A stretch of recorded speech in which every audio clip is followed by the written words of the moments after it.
Today we're going to be taking this 2020 BMW M850i Gran Coupe for a nice drive. This is the four-door version of the 8 Series. M850 means it's the mid-tier level. It's got the 4.4 twin-turbo V8, makes 523 horsepower and 553 pound-feet of torque. I like the rear of the car. It's pretty aggressive. It's got the carbon fiber exterior pack, so you see there's carbon trim around the diffuser and exhaust here. It's got some nice-looking wheels. Four-door sedan, carbon fiber mirror caps right here, and then some carbon fiber trim up front too. Also has the laser headlights from BMW.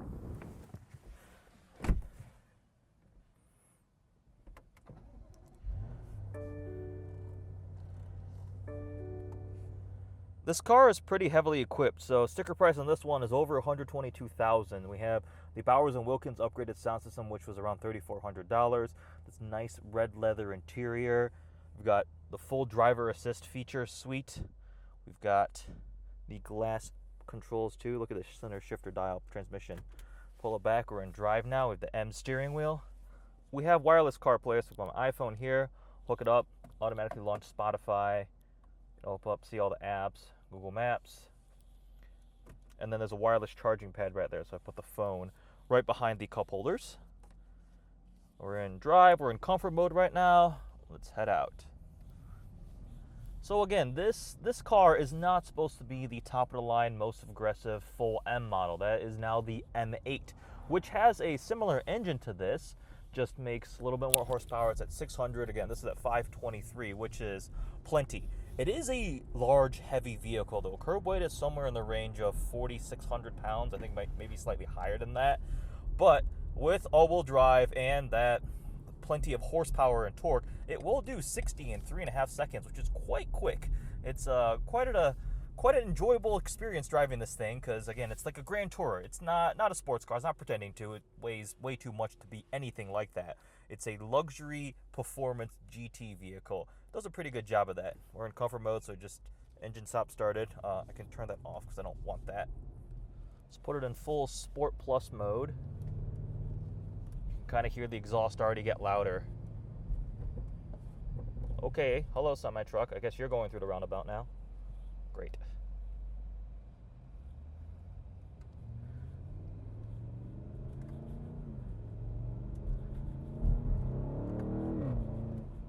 I believe some engine sound is piped in, but once you put it into Sport Plus mode, the valves open up, you get some crackles and pops, and it sounds pretty good. 8-speed automatic transmission. I'll throw it in full manual mode and play around with that. Paddle shifters are plastic, but they lead to some pretty good responses. I did notice under full throttle acceleration in Sport Plus, it does give you a bit of a kick, which is pretty cool. It's a fast car, but it's not as aggressively tuned as a full M product or, for example, something like my Audi RS7. On the center here, we have the full digital display, which is quite nice. Some people got upset that the tachometer runs in opposite direction now. I think it's fine. It looks pretty good. And then once we get on the freeway, I will show you the driver assist modes because they are quite impressive. We'll hop on the freeway real quick. Again, it's only 37 degrees outside. I'm still on winter tires with this vehicle, so we're not going to get to do any crazy aggressive maneuvers or find out how well this thing can hold onto the road. But even then, you can still find out what the dynamics of this vehicle are like. Got pretty strong brakes. This highway on-ramp. The car is heavy. You feel the weight and size, and it does tend a little bit towards understeer, as expected. But as we get onto the freeway and punch it,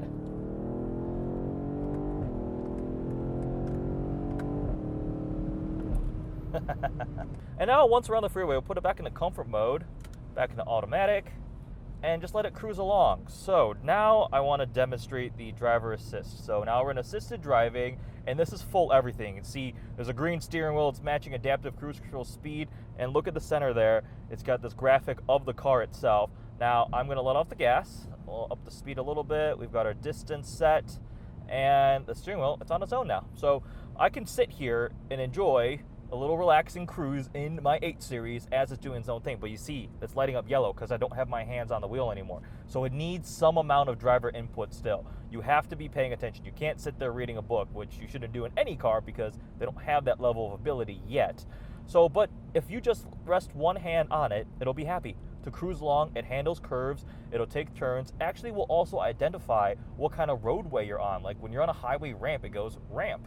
It does a very good job of centering you on the lane. It doesn't feel like you're a ping pong ball bouncing around back and forth. It will actually keep and track you center, and also will anticipate and see the curve, so it allows you to turn.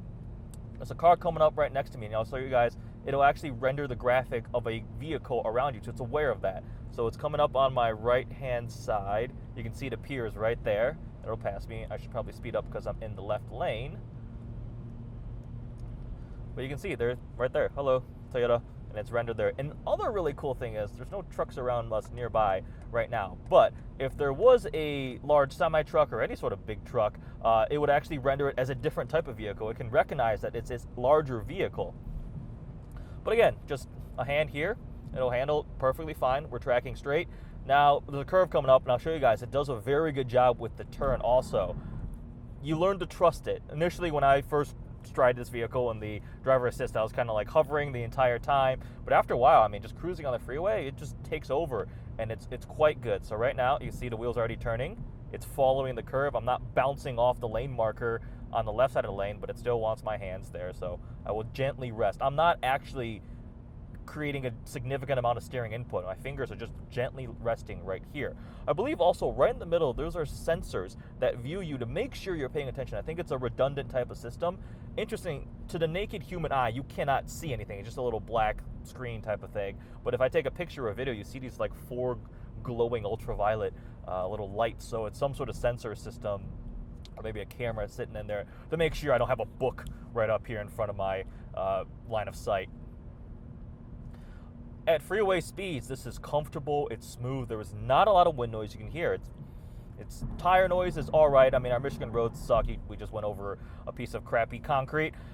It's also on winter tires, which I believe usually sometimes can be a little bit louder in my experience. But we're just cruising along. This would be a brilliant long-distance cruising vehicle, road trip car. Oh, steering wheel. And when you want to get a little bit more aggressive, you just put it into Sport Plus. Here it perks up, gets a little angrier. And Sport Plus will hold gears quite long. I was going through a highway off-ramp, and it just decided to sit there at 5,000 RPM because it thought it was about to bury the throttle and to leave like a turd after hitting apex in a big luxury sedan. So it is tuned pretty aggressively. But we're still on the freeway, so we'll go back to comfort. There is also Eco Pro mode, which is just like neutering everything probably for maximum efficiency. I can configure things, and configure individual. You can see all the damping for the driving dynamics, your steering, and then climate control, seat heating, coasting, all these Eco Pro functions to maximize the fuel economy in your 500 horsepower giant luxury sedan. Back to comfort we go. So the steering wheel controls here for the driver assist feature, pretty self-explanatory. This turns it on. It has like a little wheel in the car and the lane markers to make sure you're in the lane. You can change the mode, so I can go to just a regular distance control, so that loses the the steering wheel input type of stuff. So it's just adaptive cruise control now. But I want the full suite, not available. Oh, there you go. Give it back. Sometimes when it can't see the markers, or if it's unclear, or I was driving back in a pretty heavy rainstorm, it was not able to do that because the sensors are limited, the cameras are limited, so you have to take over. But when it's a nice, beautiful day out, let's just say you're going on a road trip, this is perfect. No complaints here. This latest generation of BMW iDrive is both touchscreen, and you still have this rotary dial for inputs. We can go home, leave CarPlay, show you guys some of the really cool things. If we go to car, we've got the various settings. But what I want to show you, if we can pull it up right now, cameras, and if we pull up the sensors, look at this type of stuff. I can see behind me, I can see the 3D view rendered of the car, and then if I really go in depth, 3D view, look at this. I can also use the gesture control to swipe around the car. Isn't that, I'm not touching anything. Look, we're driving, and it's rendering stuff around us. It's crazy cool.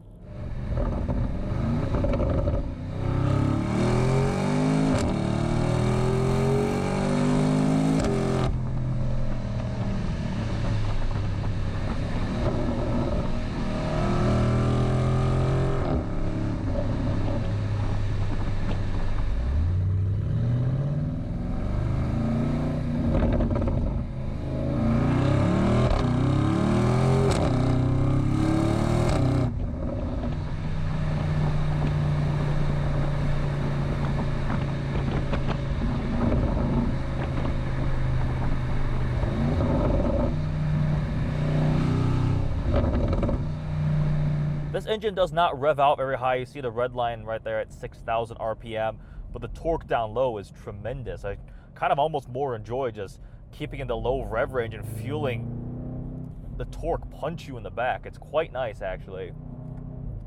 Transmission responses are pretty good, full manual mode. Downshifts are a little more on the languid side, especially compared to like a dual clutch that you would have found in the previous generation M5 and M6. But you cannot deny that this is quite a quick vehicle. No, it's not nimble. It doesn't feel like an M3 or anything because it's massive. Honestly, after spending a couple days with it, driving it around, I almost wish they didn't put the M badge on it, because as an 850, it'd be great. It just, the mid-tier, it's got the V8 power, the comfort, the luxury, and a little bit of sportiness. But the M seems to denote something that's a little more aggressive. It's like track capable, or like true sports car DNA instilled in it, which this does not have. I'm sure the M8 is much more aggressive, much sharper, and more firm, but this, to me, is more of the, I want some power, but I want to be comfortable. I'm thinking about buying a 7 Series, but I want a little more sportiness and look a little better, so I'm going to go with the 8 Series. That is how this car is interpreted by me, and the fact that there's like 20 different M badges all over the place is a little bit irritating, and BMW's been doing that for a while. Remember the M235i, M240? There were literally like 20 M badges all over that car, and it was not the M2. It just was not. There was an actual M2 that they made. Compared to the M5, M6 from the F10 generation, so before this, this is, I think, better in essentially every single way. The tech is obviously leagues ahead of that. I think the interior took a big step up. Materials feel nicer. The design is more premium. I'll show you guys when I do the nighttime POV, the ambient lighting, the sound system, the Bowers & Wilkins that lights up. And then the way it drives, it's a lot faster, more comfortable. The xDrive puts the power down better. This thing will do 60 in 3.5 seconds. That's crazy fast. And with all-wheel drive, this thing's on Soto Zeros. It was being driven all winter long. Not a single problem there. And then comfort is definitely far superior. The adjustable suspension, all the settings go back, and now I'm in comfort mode. It's quiet, back in the drive, and it just cruises along, which will beat out the previous generation cars. Now, it's quite expensive. At $109,000 starting and $122,000 as option, that is quite a significant sum of money for one that's not the true M8 at the top. The M8 is getting crazy expensive now. But if you think about it, a lot of the other cars are doing this too. The AMG GT 4-door is quite expensive. There is no V8 CLS anymore. The CLS 63 AMG is gone. You have to get the AMG version now. Audi does have the R7 and RS6 coming out, which I am very excited about, but the S7, the middle tier one, is a turbocharged V6. It's no longer a twin turbo V8 anymore. So this kind of sits on its own as the mid-tier level with the V8. And even in comfort mode, if we floor it, a little smoother of shifts, not as sporty and aggressive, but again, like I was telling you, that torque and the grip, even on winter tires, the grip is tremendous. One of my favorite things about this interior at night is the ambient lighting, especially how we've got these really cool lights in the speaker grill, so we can change the colors too. We're on green, there's a blue, and then pure white for everything. The orange, which honestly to me looks a little more on the red side, and then this bronze color, which is a little more orange tinged with yellow. And then I think at the very bottom there was a lilac, which is towards the purple side, but at night I've been really liking the green setting. And you can tell how quiet it is right now. I mean, we're just cruising along. The road is in okay condition, but wind noise is negligible. Just went over some railroad tracks. This is comfort mode right now at night. A nice digital display screen. We can change the brightness on the left here if I turn it up a little bit, or I can turn it all the way down, darken that. And then we have the big map display right in the middle. If I turn on the assistive driving modes, that will go away, and it would show the rendering of the car and how I am in terms of being in the lane and stuff, and it's got everything going for it. So the question is this a $120,000 driving experience? And compared to the other cars on the market now, I think it's extremely competitive. Cars have become more and more expensive. I mean, this costs more than a base M5. where you get more power in the M5, it's more performance. So you really are paying for the more aggressive styling in the four-door coupe. That's really where a lot of the cost is going into, because at 120 grand, you could definitely buy an M5, but you could not buy an M8. Compared to something like the Audi S7. The S7 no longer has a V8. The CLS also doesn't have the V8. You have to go up to the AMG GT four-door to get V8 power. 523 horsepower is a good amount. This thing is quick. It's not nimble. It's not a sports car.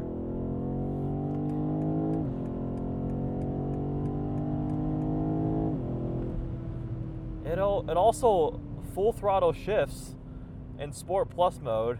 The ZF8 speed gives you a little bit of a kick every time you make a shift. Fast shifts, good enough responses from the transmission when you're in automatic, or when you're in manual mode with the paddle shifters. This, compared to something like my RS7, is a massive upgrade in terms of the technology. It's just as fast, which is an impressive amount of performance, but it's not as aggressive. It's not quite as exciting. It's not as visceral. It's more comfortable. It would be a better daily driver, but not as good of a sports sedan. M850i has been really cool. I hope you guys enjoy this point of view video. I hope this nighttime turns out pretty well. This is my first time shooting with GoPros when it's this dark out right now. Make sure you guys check out the full review, the living with video. Make sure you like, comment, and subscribe. Thanks for watching.